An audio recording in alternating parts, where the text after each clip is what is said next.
Europe 1. Avec le livre du jour, bonjour Nicolas Caro. Bonjour Dimitri. Et ce matin, une histoire de pont. Et de fleuve, de la Seine d'ailleurs, signé Pauline Dreyfus chez Grasset. Ça s'appelle Un pont sur la Seine, mais ça commence par un drame, un naufrage, un accident de bac, donc ces bateaux qui relient deux rives, faute de pont justement. On est sous Charles X, 1828, la mode est aux robes en cloche et aux manches de chemise bouffantes, alors quand les passagers tombent à l'eau, le fleuve les avale vite. D'autant, ça n'aide pas non plus, qu'aucun n'a appris à nager, bilan 18 morts. Alors quelle rive ce bac relie-t-il ? Il relie Champagne à Saint-Amand, là où l'on trouve du travail. Tout le monde réclame un pont depuis longtemps, les allers-retours sont incessants, ça c'est pour le prologue. Premier chapitre, 70 ans plus tard, en 1900, voici les jumeaux Vernet, Lucien et Georges, ils cultivent le chasselas avec leur père vigneron. Attention prestige, les grappes sont exportées jusqu'à la cour du tsar de toutes les Russies.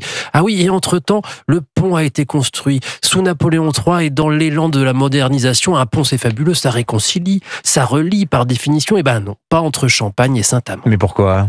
Parce que côté Saint-Amand, il y a les propriétaires de vignobles et côté Champagne, la main-d'œuvre, d'où la nécessité du pont. Mais côté Champagne, on se rattrape bientôt avec l'industrialisation et le progrès technique de la révolution industrielle. Et donc se crée une rivalité entre les deux villes. Pour l'instant, on est à Saint-Amand avec Germain Vernet qui voudrait bien que ses deux fils reprennent l'affaire. Or, Georges est bien plus tenté par les progrès techniques et s'en va côté Champagne. Coup dur, et voilà la guerre en 14. Et Lucien sur le front. Et il y restera, naît une haine entre Yvonne, la veuve de Lucien, et son beau-frère Georges de l'autre côté. On suit la fresque de cette rivalité et ses rameaux de génération en génération jusqu'en 1995. Ah oui. Donc un siècle en 200 pages à peine et on ne sent pas les raccourcis. C'est la force de ce roman vif et dense qui nous fait traverser le siècle d'une rive à l'autre. Roman en finale d'ailleurs du Grand Prix du roman de l'Académie française remis jeudi prochain le 30 octobre. Voilà, Un pont sur la Seine, c'est chez Grasset, signé Pauline Dreyfus.